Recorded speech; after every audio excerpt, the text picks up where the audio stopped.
ओम नमः शिवाय। अब देखिए इस 17वें अध्याय में सूत जी ने बताया है कि जो प्रणव का मंत्र है, जो ओम का मंत्र है, उसको हमें कितनी बार जपना चाहिए और कैसे हमें संध्या वंदन आदि के लिए पहले ओंकार का प्रयोग करना चाहिए। और उन्होंने ओम के मंत्र की इतनी महिमा बताई है कि 9 करोड़ जप करने से जो पुरुष है वो शुद्ध हो जाता है। पहले 9 करोड़ जप करने से शुद्ध हो जाएगा। जैसा कि आप जानते हैं कि जो मनुष्य का शरीर है वो 5 तत्वों से बना है। आकाश, वायु, पृथ्वी, जल, अग्नि। तो हम देख रहे हैं कि शिव महापुराण में सूत जी ने इन 5 तत्वों का महत्व बताया है। उन्होंने बताया है कि 5 तत्वों के लिए हमें एक एक तत्व के लिए 9 करोड़ जप करने हैं। अभी आपने जैसे कि सुना कि 9 करोड़ जप से पुरुष शुद्ध हो जाएगा, आकाश तत्व। फिर 9 करोड़ जप से पृथ्वी का जप हो जाएगा, पृथ्वी तत्व। फिर 9 करोड़ जप से तेज का यानी अग्नि का तत्व। फिर 9 करोड़ जप से वायु का और 9 करोड़ जप से गंध आदि यानी कि गंध मिट्टी के ऊपर जब हम जल की बरसात होती है तो जो गंध आदि है, तो यानी कि 5 तत्वों का उदाहरण दिया गया है कि हमें हर तत्व के लिए 9 करोड़ मंत्र का जप करना है। फिर आगे उन्होंने बताया कि ब्राह्मण या गुरु से पंचाक्षरी दीक्षा लें, ओम नमः शिवाय की दीक्षा लेकर फिर 5 लाख जप करेंगे तो आयु बढ़ती है।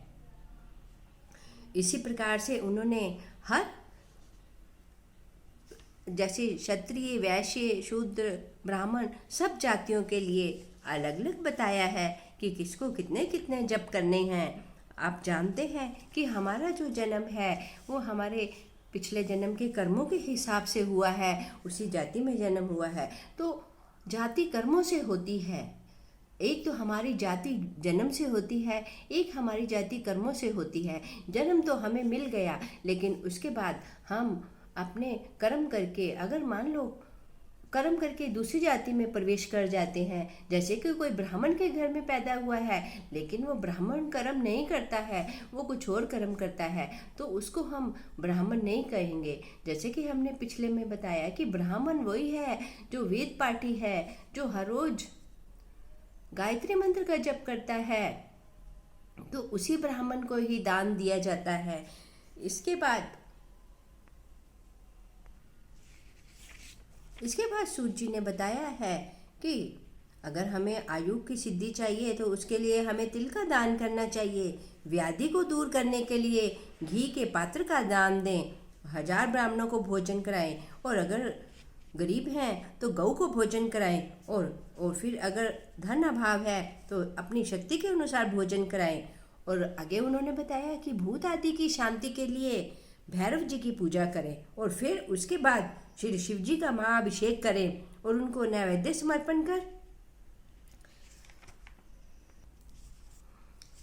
हर वर्ष इस प्रकार से अगर फागुन मास में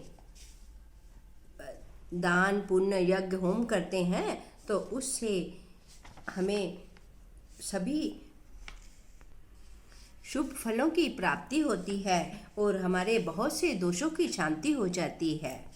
और उसके बाद उन्होंने नमस्कार करना चाहिए शिव जी को, प्रदक्षिणा करनी चाहिए। प्रदक्षिणा का बहुत अधिक महत्व बताया है, इसलिए प्रदक्षिणा करनी बहुत आवश्यक है। सूत जी ने यह भी बताया कि ऐसा कोई भी पातक नहीं है जो प्रदक्षिणा से नाश ना हो सके, इसलिए प्रदक्षिणा से समस्त पापों का नाश करें। ओम नमः शिवाय का जप करें और हर रोज शिवलिंग की पूजा करें। ओम नमः शिवाय, ओम नमः शिवाय, ओम नमः शिवाय, ओम नमः शिवाय, ओम नमः शिवाय।